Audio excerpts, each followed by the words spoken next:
Yes. Jamen, hvad er mandighed for mig? Det er en ting, der måske er mange mænd finder lidt atypisk, er blandt andet så mandighed for mig faktisk at beskæftige sig rigtig meget med mad.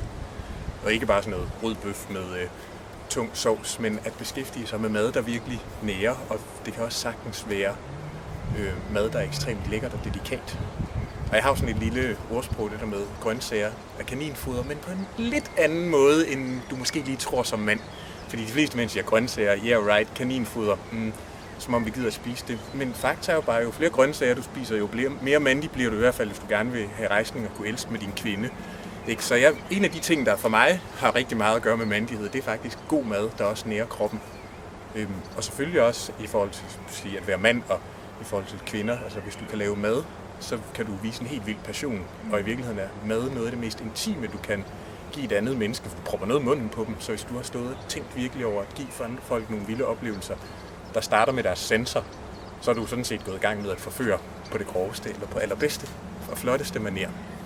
Så det er i hvert fald helt sikkert noget for mig med mandighed. Det er faktisk at lave mad og virkelig gå op i mad og beskæftige mig med mad, og også at gå op i at lave mad til andre, at give dem noget.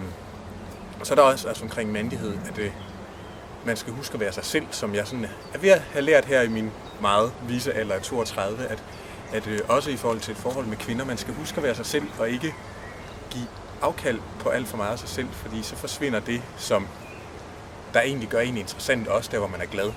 Så mandighed, det drejer sig også om at ture være sig selv og blive ved med at være sig selv. Selvfølgelig klart, hvis man har et dumt indre svin gemt i sig, så skal det ikke det, man skal udøse ud over sin kæreste, eller elsker, eller kone. Men at faktisk ture være sig selv og holde fast i det. Hvad er kvindelighed så? Kvindelighed for mig, eller det er i hvert fald det, jeg synes er fantastisk ved kvinder, det er kvinder, som der stråler af glæde. Altså det at være glad, selvfølgelig skal man ikke være glad 24 timer i døgnet, men der er ikke noget mere fantastisk for mig, end at se en kvinde, der smiler og nærmest bare kommer svævende, altså høj på glæde og høj på sig selv, og er helt vildt glad for, hvem hun er. Det er jo, hvem vil ikke have lyst til at servere fantastisk mad for kvinder, der har det sådan, og har den udstråling og det udtryk. Ikke? Sådan, kvindelighed, det har blandt andet noget at gøre med at være nærmest en solstråle. Og så også at, skal vi sige, at kunne, altså noget af det, som jeg også synes er fantastisk ved kvinder, det er, når de får en til at føle sig som mand. Nogle gange skal man have lov til at føle sig som den store beskytter, hulemandsfar.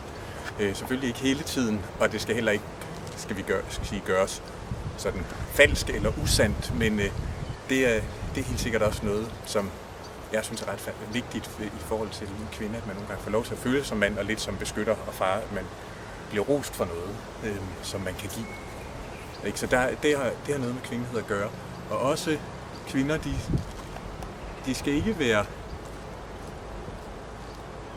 De må gerne være stærke, men den metroseksuelle kvinde, der er helt vildt hård i filten og er blevet meget klichémandig på mange måder. Der er et eller andet, der forsvinder for mig. Og det betyder altså ikke, at kvinder de skal tilbage til kødkryderne, og at de bare skal gå hjemme og ikke have nogen karriere overhovedet. Men der er nogle ting med noget blødt. Selvfølgelig både noget at gøre med den fysiske form, men også lidt med, hvordan man opfører sig, den udstråling, man har, som jeg synes skal være. Altså, det er i hvert fald noget af det, der tiltrækker mig i en kvinde.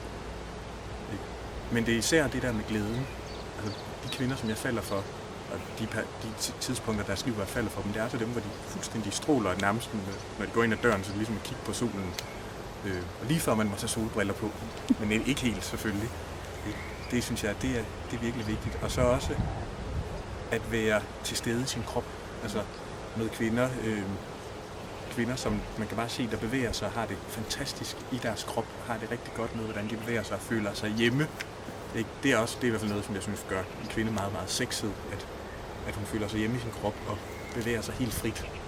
Og det er også noget med den glæde og velvære.